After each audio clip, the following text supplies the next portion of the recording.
B. Collins.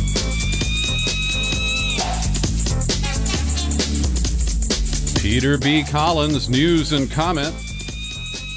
Viewers on Facebook, just watch me put on the headphones and put Chloe on the floor so that we can begin our live Facebook video feed and the news and comment podcast today.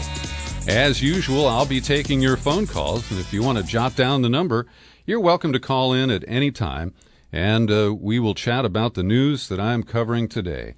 My number, I wanted to say toll-free, but this one is, you got to pay for the freight. It's 415-455-0102, 415-455-0102. I'd love to hear your comments, particularly about Trump's itch for war with North Korea. But we begin today in Silicon Valley, about 40 miles south of my secret studio location, where the Googlers are searching for the balance between free speech and diversity. And just before I sat down here, I entered in a Google search window the terms free speech and diversity at Google. And it produced an interesting result from the National Review called The Corner. And the headline reads, "We support free speech, but..." And I want to open up a little challenge here to you who are listening and viewing, and to others who may hear about this later.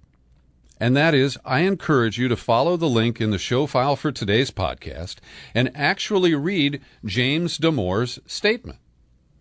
I'm going to get to that and read you some quotes from it in just a moment. But yesterday, Google had scheduled a town hall meeting on the Google campus in Mountain View, and it was canceled after several employees became concerned about a Gamergate style of a campaign of harassment by Internet trolls angered by the firing of James Damore earlier in the week. The CEO, Sundar Pichai, wrote an email to the Googlers saying, "We had hoped to have a frank, open discussion today, as we always do, to bring us together and move forward. But following the leak of proposed discussion questions," he said, "Googlers were being personally named on websites.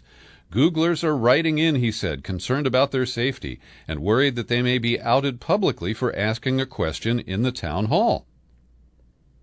Now, all this started last weekend when James Damore posted a 20-page memo, circulated it, I believe, among any interested parties on the Google headquarters campus in Mountain View. And it produced a strong reaction, and almost within 24 hours, Damore was fired, saying that he was promoting stereotypes in his memo. And this has led to a backlash where members of the self-styled alt-right believe that a fellow conservative is being silenced unfairly for comments that were not politically correct. And there's been a strong reaction from the promoters of diversity who believe that he did cross a line and deserve to be terminated. But here it is, James Damore's diversity memo. And again, I invite you, and if I need to, I challenge you to click on the link and read this for yourselves. Because while I don't agree with everything he says, I think he was extremely polite. I think that he was trying to be fair and balanced. I know it's bad to use those two words in the same phrase. You think I'm a foxnut, right? But he wrote some comments after the backlash visited him. He said, "I value diversity and inclusion, am not denying that sexism exists, don't endorse using stereotypes. When addressing the gap in representation in the population, we need to look at population-level differences in distributions." Now, keep in mind, this is a pretty smart guy. He's got multiple degrees. He's a talented engineer. And I think that it's interesting to look into his worldview and his mindset. He said, "If we can't have an honest discussion about this, we can never truly solve the problem. Psychological safety is built on mutual respect and acceptance, but unfortunately, our culture of shaming and misrepresentation is disrespectful and unaccepting of anyone outside its echo chamber." All right? So, in the memo, and I'm just going to highlight a few things here. Obviously, I'm not going to read 20 pages to you. You'd click off. He writes, differences in distributions of traits between men and women may in part explain why we don't have 50% representation of women in tech and leadership. Discrimination to reach equal representation is unfair, divisive, and bad for business. At Google, we talk so much about unconscious bias as it applies to race and gender, but we rarely discuss our moral biases. Political orientation is actually a result of deep moral preferences and thus biases, considering that the overwhelming majority of the social sciences, media, and Google lean left. We should critically examine these prejudices. Now he defines himself. I consider myself a classic liberal and strongly value individualism and reason. I'd be very happy to discuss any of the document further and provide more citations. Neither side is 100% correct, and both viewpoints are necessary for a functioning society, or in this case, a company. Only facts and reason can shed light on these biases, but when it comes to diversity and inclusion, Google's left bias has created a politically correct monoculture that maintains its hold by shaming dissenters into silence. This silence removes any checks against encroaching extremist and authoritarian policies. Then he has a list of bullet points here. On average, men and women biologically differ in many ways. These differences aren't just socially constructed. And he lays them out. And whether you agree or disagree, this is not a hateful memo. He does not display any misogyny in my humble and male perspective. And one of the most, one of the lines that has produced quite a bit of reaction is this bullet point. Women on average are more prone to anxiety. Now, you can disagree with that, but he doesn't use that argument to try to belittle women, to say that they don't belong at Google, they don't belong in engineering. And a little later, he says, in an area that's headed the harm of Google's biases, I strongly believe in gender and racial diversity. I think we should strive for more. However, to achieve a more equal gender and race representation, Google has created several discriminatory practices. Programs mentoring in classes only for people with a certain gender or race. A high priority queue and special treatment for diversity candidates. Hiring practices which can effectively lower the bar for diversity candidates by decreasing the false negative rate. These practices are based on false assumptions generated by our biases and can actually increase race and gender tensions.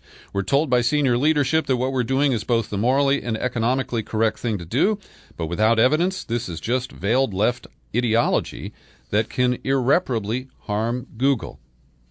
Then he goes into suggestions. He says, I hope it's clear I'm not saying that diversity is bad, that Google or society is 100% fair, that we shouldn't try to correct for existing biases, or that minorities have the same experience of those in the majority. My larger point is that we have an intolerance for ideas and evidence that don't fit a certain ideology. I'm also not saying we should restrict people to certain gender roles. I'm advocating for quite the opposite. Treat people as individuals, not just as another member of the group, parentheses, tribalism. So I could not find anything that was truly incendiary, inflammatory, or that would warrant the dismissal of James Damore. And as you know, I'm pretty extreme on the First Amendment. Yes, I believe that Milo Yiannopoulos should have been allowed to speak at UC Berkeley. And I am drawn to agree with David Brooks, the conservative-leaning, he's not a Trumpist, op-ed columnist at the New York Times. And he says, after making a pretty detailed case here, that it's Google's CEO, Pichai, who should be fired. He said, this brings us to Pichai, the supposed grown-up in the room. He could have wrestled with the tension between population-level research and individual experience. He could have stood up for the free flow of information. Instead, he joined the mob. He fired Damore and wrote, to suggest a group of our colleagues have traits that make them less biologically suited to that work is offensive and not okay. So I'd like to hear your comments on this, and my phone lines are open right now. You can call in, and I'll pause the news and comment here to take your call. 415-455-0102. I've got 4 lines available. You can call in right now and express yourself. You can agree or disagree with me. I think this is a very interesting issue, and it is worthy of a greater discussion. I also want to note that there are 2 must-read articles this week. One came to me in a Facebook link earlier today, and it's written by a woman I've had no awareness of before, Brianna Joy Gray. It appears in Current Affairs online at currentaffairs.org. I have linked to it in the show file for the podcast, so you can take a look. And I think this woman is brilliant.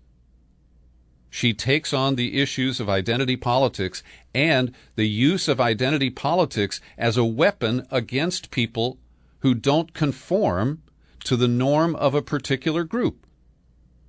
She starts by talking about California's new Senator, Kamala Harris, who is of Jamaican and Indian, not Native American, Indian heritage.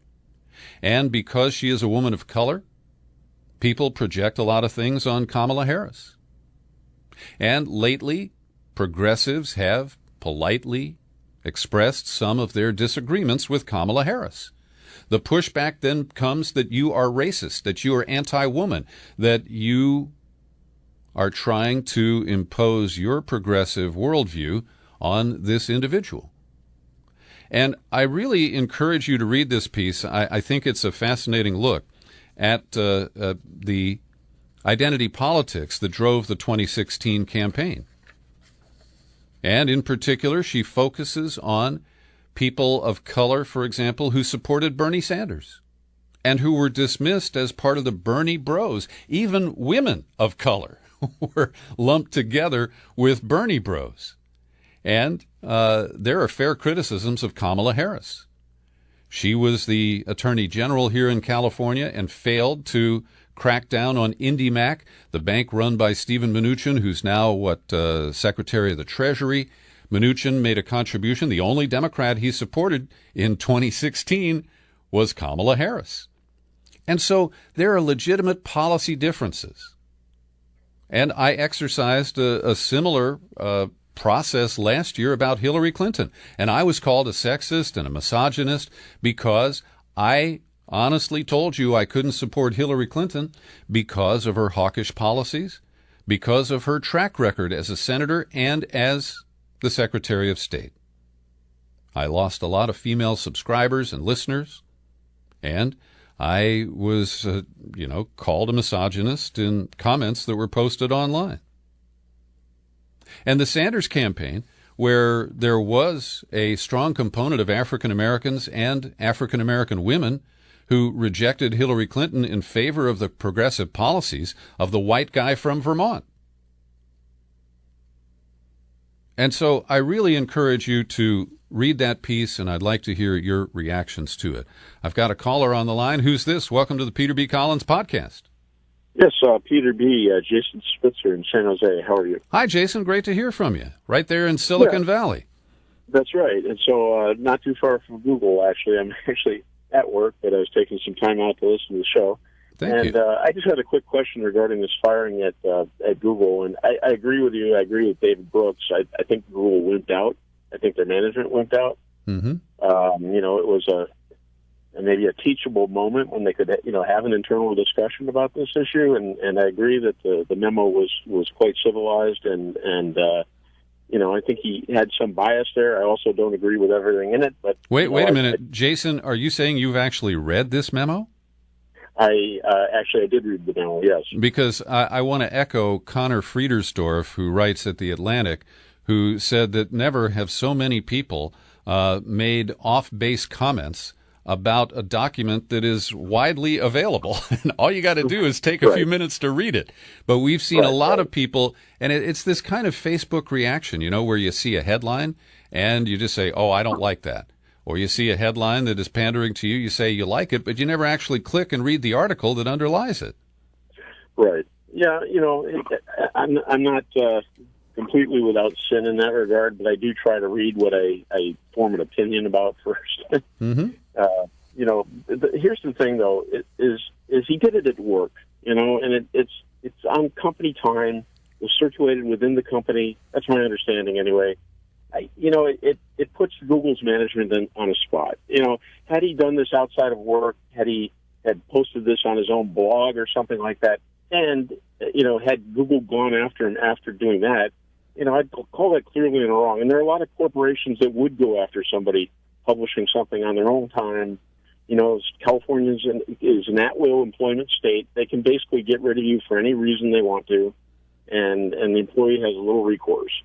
Unless you can prove age or gender or some other, discrimination, you don't have any recourse at all. Now, however, Jason, I want to chew on your argument here a little bit, because so far no one at Google has said that he was fired because he did this on company time or used company facilities. And I would argue that because this was about Google, and that they, at least for public relations purposes, pose as being open to dialogue. And you can go to these meetings and talk to Sergey or Larry. So I really don't see that as a pivotal point. Yeah, I guess I work for other companies. I work I've worked for corporate America my entire career, and I just know at most companies, you got to check it at the door a little bit. I have to check my politics at the door. I know I'm going to get in trouble if I spout off. Yeah, I get your point. And I know Google is to their credit, they're much more enlightened and welcoming to diverse viewpoints than many other companies. They have politicians and thinkers and intellectuals and luminaries come in and give lectures at Google. They seem to, on one hand, encourage free thought and open discussion, but on the other hand, they're just a corporation that's supporting the shareholders. And I know what they stand for publicly, but privately, behind the scenes, they're just a corporation. Yeah. Well, and I'm not going to go into depth here, but I'll just tick off a couple of points, because the Google story is very complicated. They're knee-deep with the surveillance state. They are rivals of the NSA in collecting personal information on virtually every American. They use it commercially. The NSA stores it to, presumably use against you at some critical point in the future. The fact that they have the only access to the Moffett Field airport there, and they're allowed to fly their corporate jet in and out of there, certainly bugs the shit out of Larry Ellison at Oracle. But I think it's an example of the very tight relationship that they enjoy with the spook divisions of our government. And I'm looking forward to the publication of Yasha Levine's book in a few months called Surveillance Valley, because he and I have had a lot of great conversations about the dark side of Google. So I won't go any further on that today, but Jason, I really appreciate your call. John in Sacramento says he agrees with my comments, and if you don't agree with my comments, I'd like to hear from you. 415-455-0102 is the number. 415-455-0102. Now, the other must-read article this week was published in The Nation under the byline of Patrick Lawrence, and I highlighted this yesterday. And let me just read the headline. A new report raises big questions about last year's DNC hack. Former NSA experts say it wasn't a hack at all, but a leak, an inside job with someone with access to the DNC system. Now, I consider this to be a pivotal point in the promotion of the so-called Trump-Russia narrative.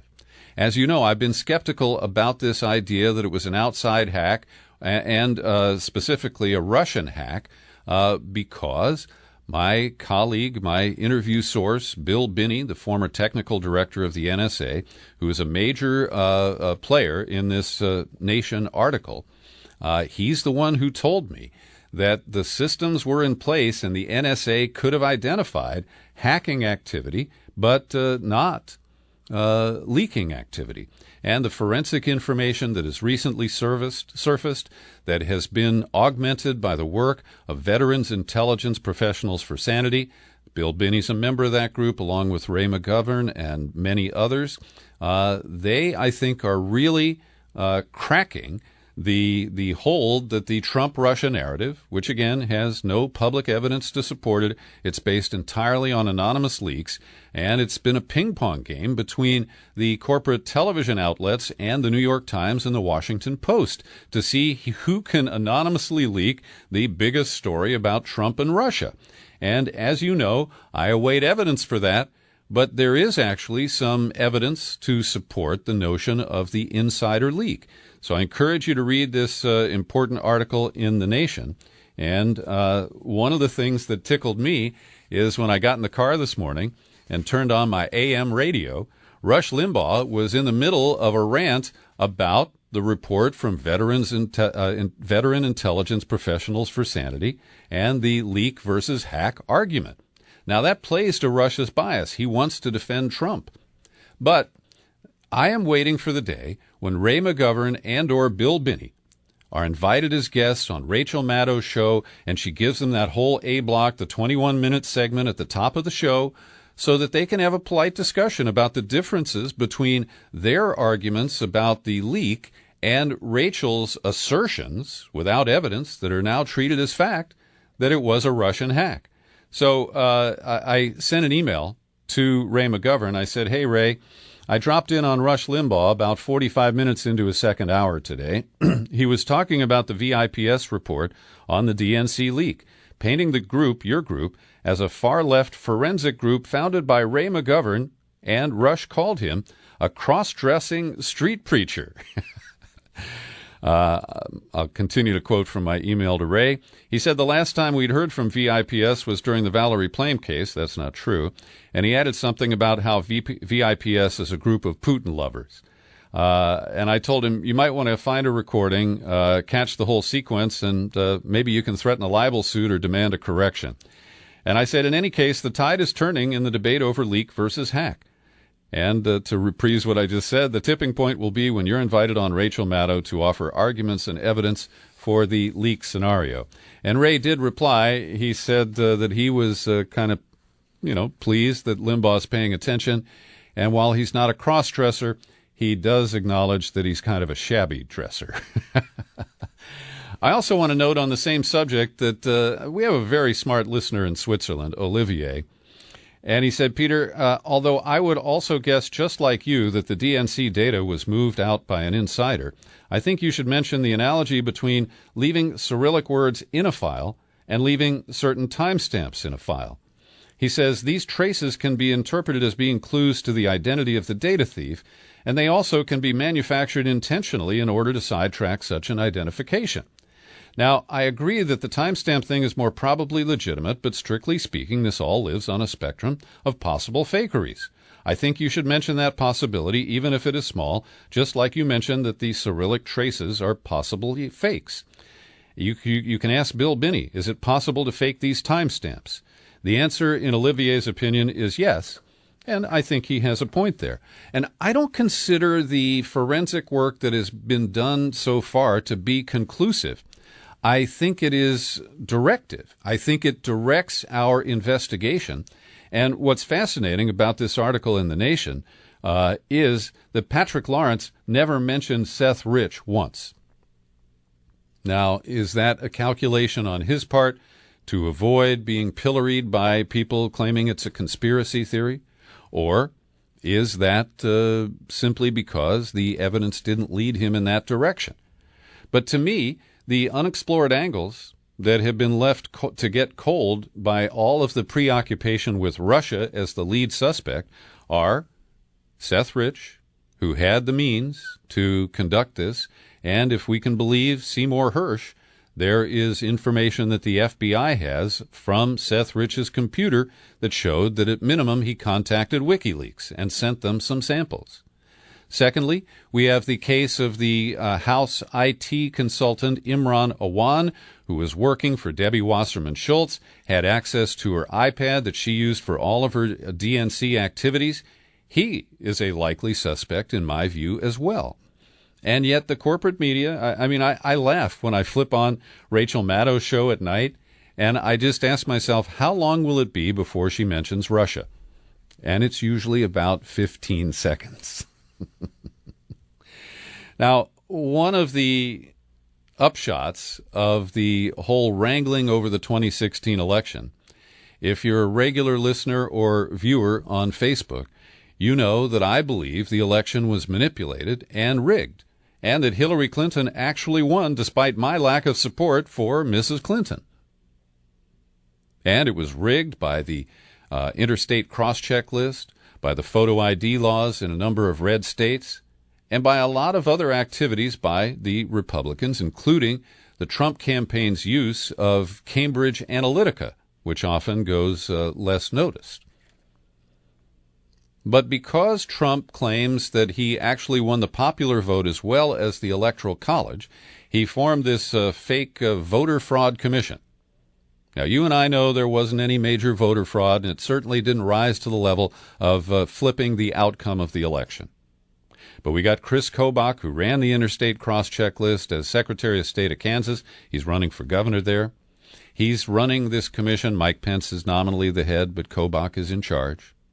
And as the AP points out this week, the Voter Fraud Commission could take away the one level of security we have, and that is that our voter files and voting systems are decentralized.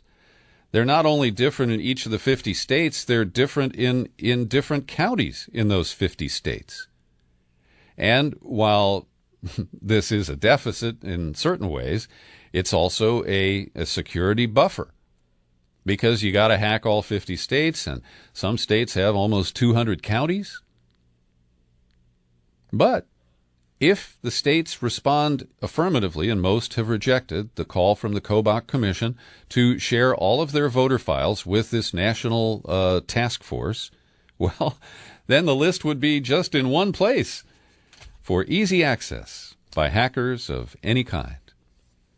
If you're on Facebook right now, please share the video feed that we're running from Peter B. Collins' page, and pick up the phone and give me a call, because I'm about to discuss the Trump tweets toward North Korea, and that is topic A today. I want to hear your comments about the reckless manner in which Donald Trump is risking war. And this is all over bully tactics and trading threats with 33-year-old Kim Jong-un. And it's really distressing that we're now in day 3 of Trump's escalating threats toward North Korea. Today, his tweet early this morning, military solutions are now fully in place, locked and loaded, should North Korea act unwisely.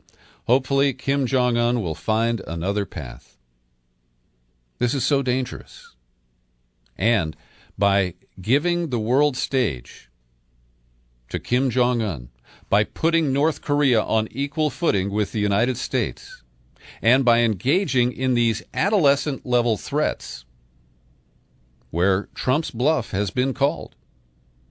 And we heard the general from North Korea yesterday explicitly threaten to launch missiles that would come within a couple of miles of Guam, and he said he'd be ready in mid-August, awaiting orders from his dear leader.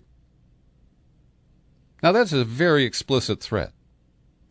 And Trump now has to figure out, okay, if he does that or something like that, what am I going to do about it? Because I have threatened fire and fury and power and actions that the world has never seen before. And yesterday I noted that he has moved from what diplomats call constructive ambiguity to a very destructive form of ambiguity that could force him to act over some minor provocation that is placed out there by Kim Jong-il and North Korea. And we could end up in a huge conflict with thousands of people dying, even without a nuclear exchange. This shows his inexperience, his personal insecurity, and it places us all, not just Americans, at very grave risk.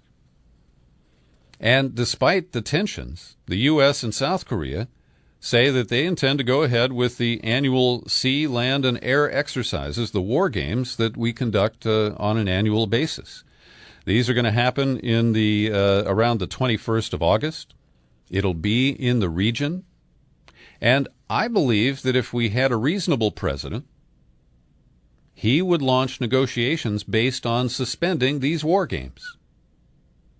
And Trump, who, presents himself as the greatest deal maker in the world, doesn't have the the nuance and the ability to pick up on an opportunity like this. And this is just one example where diplomacy could reduce the tensions and avoid a looming conflict. And so this is a very tense summer.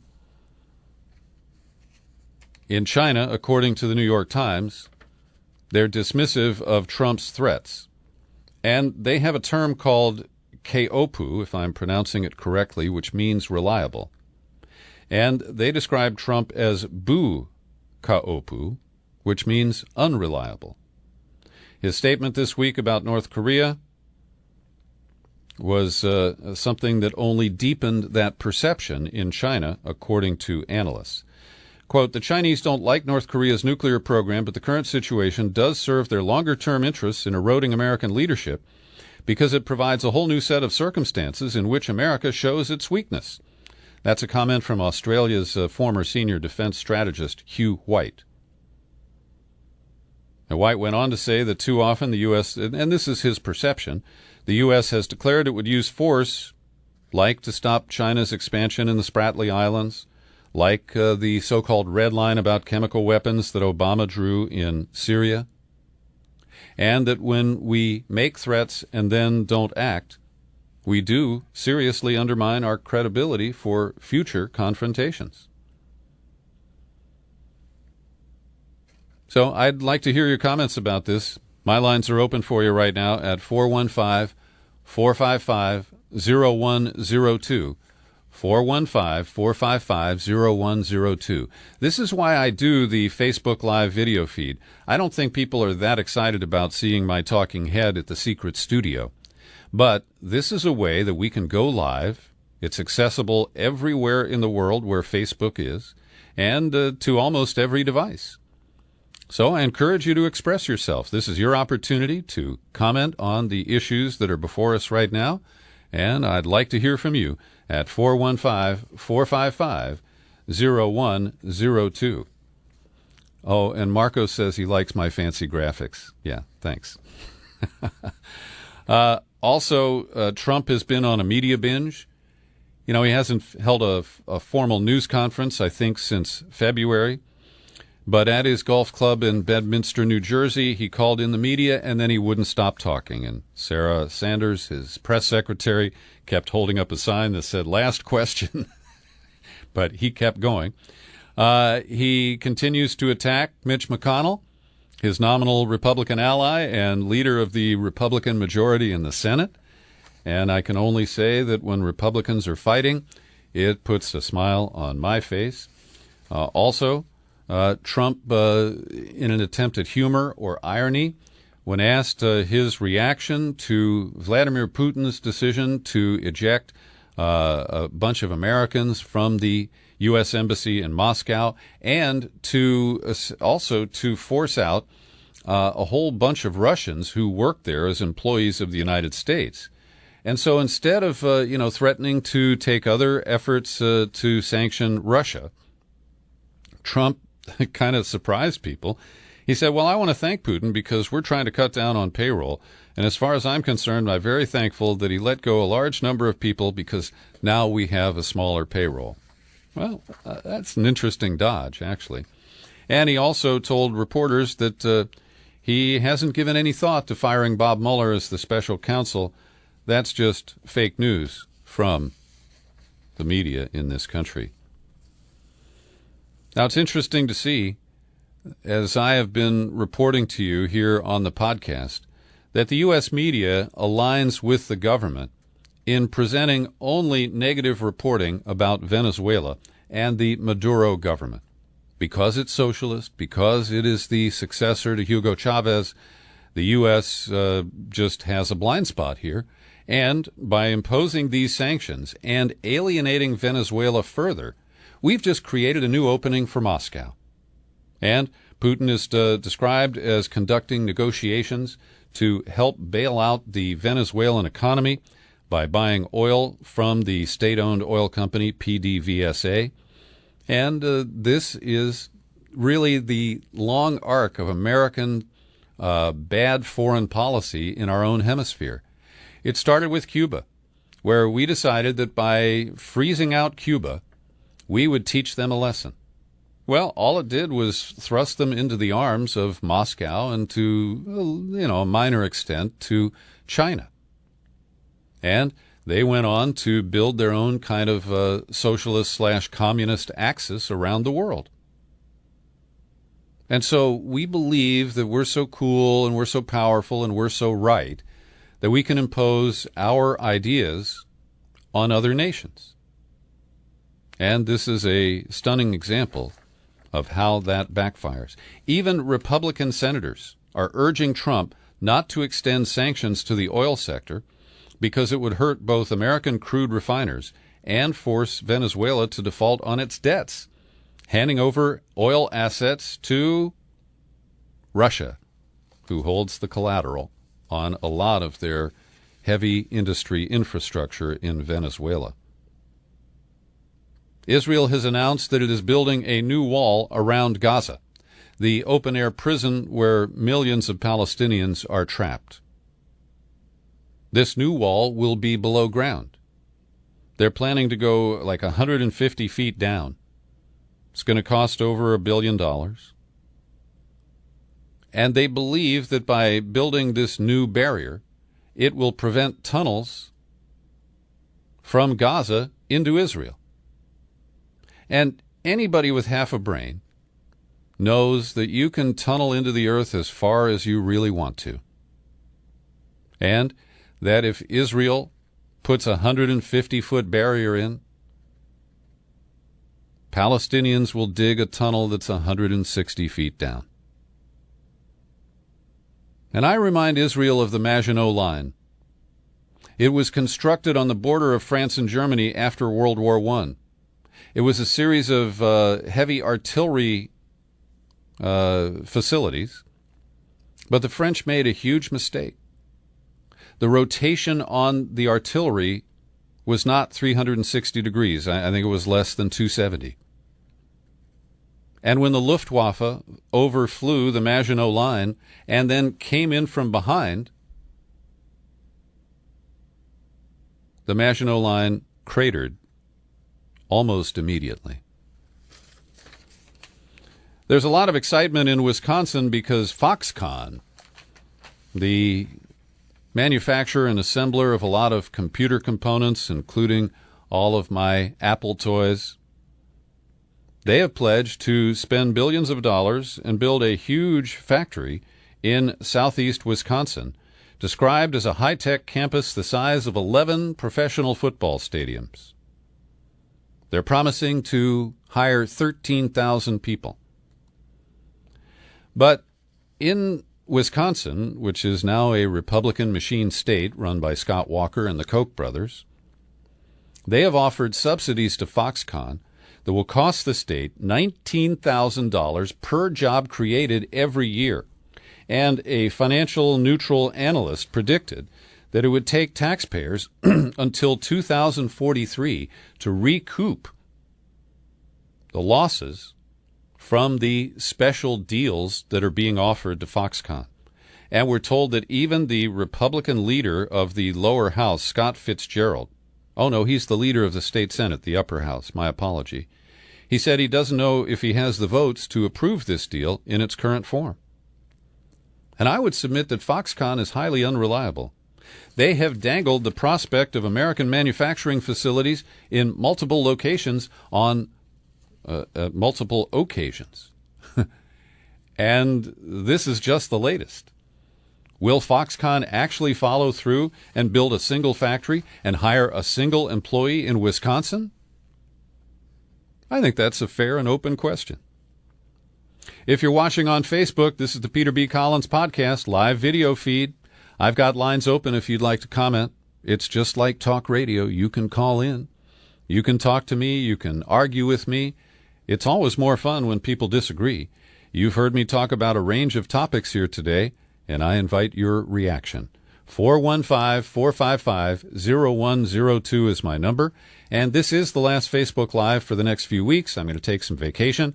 I'll be back at the end of August or early September. I haven't really firmed up all those plans, but if you've got something to say, this is the moment to share it with our listeners. Now, this week I did two very interesting in-depth interviews that I invite you to listen to when you have an opportunity. One is with Teresa Beasley, and she served for 10 years as a sexual assault response and prevention counselor at the U.S. Air Force Academy in Colorado Springs. And she is in the process of being drummed out of her job after facing retaliation for two key incidents. One was a case where a counselor in another office propositioned he made a pass at a female cadet who was there to get counseling for a sexual assault that she had reported. That male counselor still works at the Air Force Academy, but Teresa Beasley is being terminated. She also resisted efforts to shave the reports of the number of sexual assaults compiled at the Air Force Academy in the academic year of 2014-15. And she went through channels. But despite being offered confidentiality by the Pentagon's Inspector General, her confidential reports were shared, and it left her vulnerable to further retaliation. I asked Teresa Beasley about the climate in Colorado Springs, which is a hotbed of evangelical Christianity. It's where Focus is in the Family is headquartered, and how the forces of evangelicalism meet the testosterone of the Air Force Academy, and what it means for the quarter of the population there that is female. Here's an excerpt from my in-depth interview with whistleblower Teresa Beasley. The VA has a 65, 70 billion. Excuse me, that was the wrong clip. I've got it right here. And let's try this again. The joke here is there's a church on every corner, and there is that pervasive Christian throughout the Colorado Springs community, of course. But in terms of the academy, that attitude kind of shines through with cadets are not allowed to have sex in the dorms, and it's considered a presumptive disenrollment when they are caught or if they admit to having sex in the dorms. So, and we also, it's kind of verboten to even really talk openly about sex, even healthy sex, with cadets at the academy. It's a very conservative climate. We've kind of found this out that the only time we talk to cadets about sex is about sexual assault. That's and even that is frowned upon. It's like it's back in the Jurassic era almost when it comes to talking about intimate behavior. And if we can't talk openly about any kind of sex at all, it's just not a very healthy climate, and it's certainly a conservative one. I myself have gotten into trouble for using some of the terminology that we use to discuss sexuality and sexual assault. I've had a few people kind of talk to me about that. And the way young people talk about sex these days is it's pretty frank and sometimes bordering on vulgar, but I've been very unpopular with some of the terminology I've used and been called out on it a lot. So it's not only that we don't talk openly about sexual assault, not very popular. We don't talk about any sex at all, and the cadets are not really they're not permitted to have sex at all. So abstinence is a central component of the code of conduct, and yet in this high testosterone environment where the religiosity prevents open discussion of the natural elements of human sexuality, that repression can lead to sexual harassment and sexual assault at a level that would be greater than in the general population. Is that your perception? I think that's a big part of it. Yes, it's just we don't admit it's going on. We don't even want to acknowledge it's going on. That's Teresa Beasley, and I'm really impressed with her courage blowing the whistle. And she even spoke honestly about how the first female superintendent of the Air Force Academy is apparently complicit in pushing out Teresa Beasley from her job there.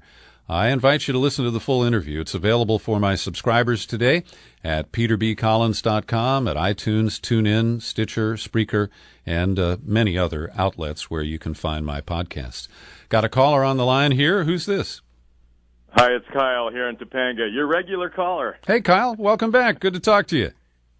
Thank you, and likewise. I'm afraid I missed the first 40 minutes. I was impressed by your whistleblower there. She was spot on, of course, about the endemic sexism and rampant mania that goes on in our armed forces.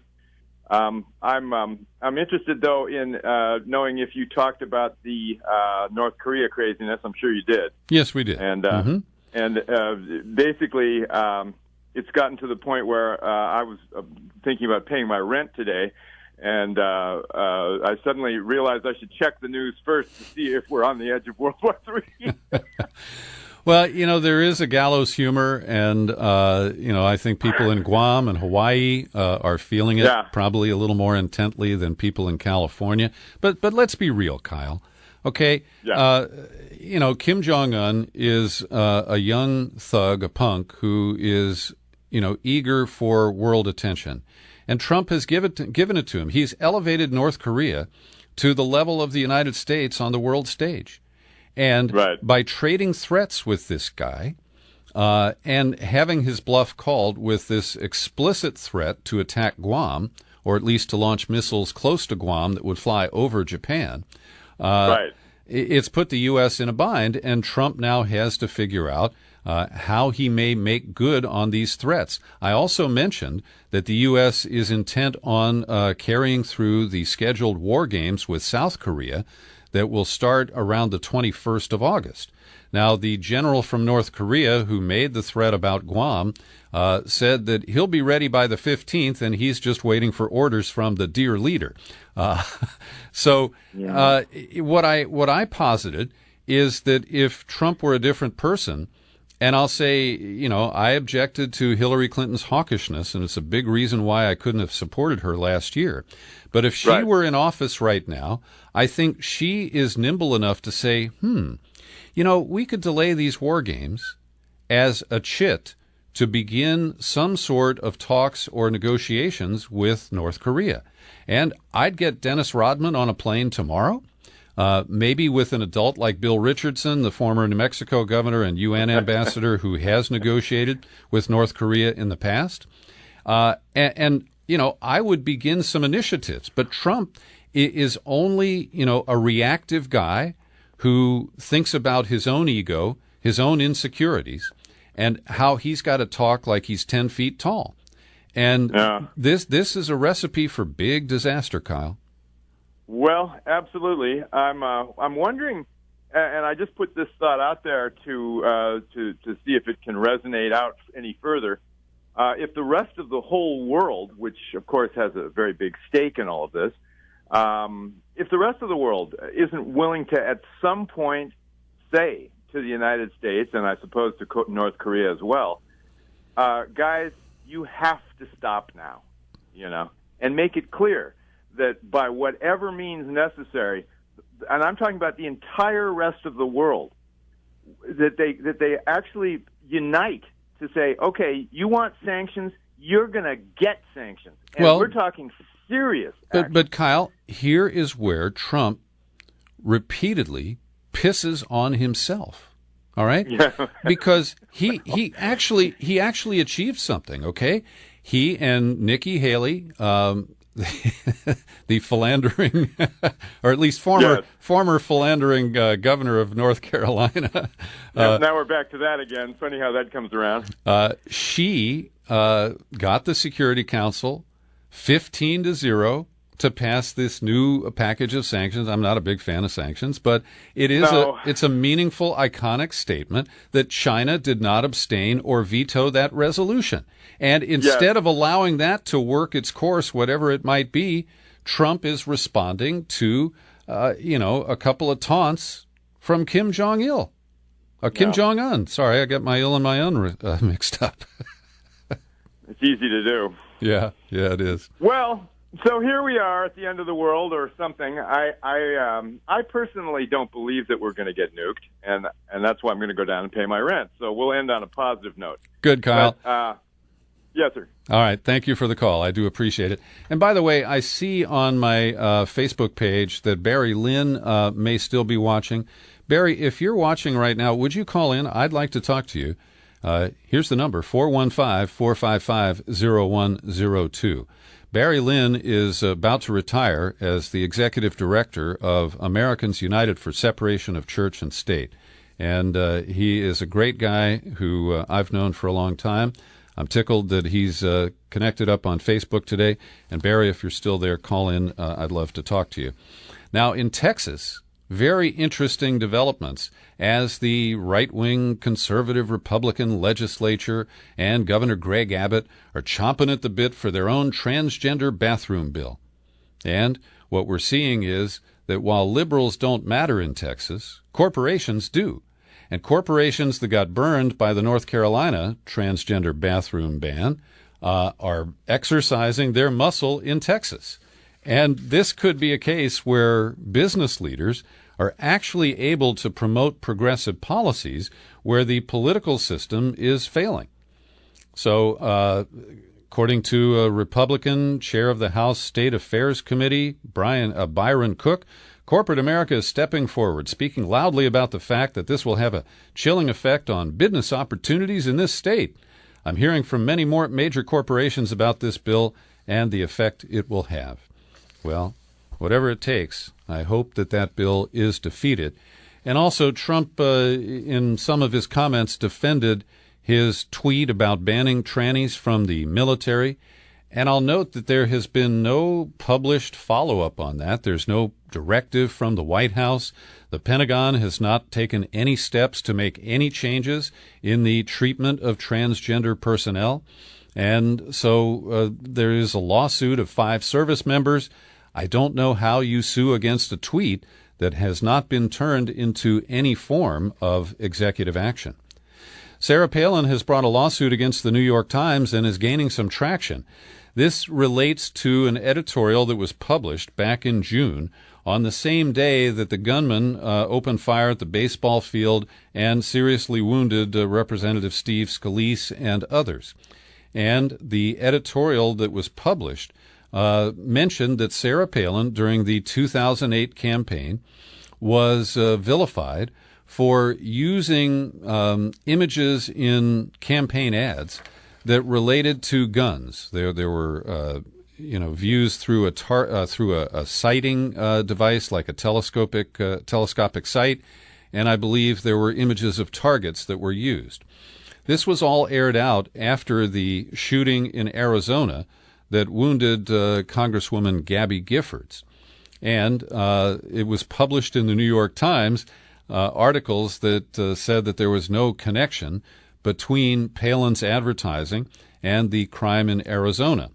So the judge has ordered the editorial writer, James Bennett, from the New York Times to testify about whether or not he had read the New York Times articles about Sarah Palin and the use of those images. Looks like she's got the gray lady right there zeroed in on her telescopic sight.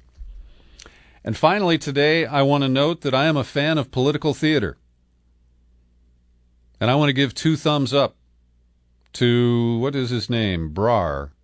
His first name is Taran Singh Brar, spelled B-R-A-R, an artist and documentary filmmaker who hails from Laredo, California. I don't even know where Laredo, California is, and I live here.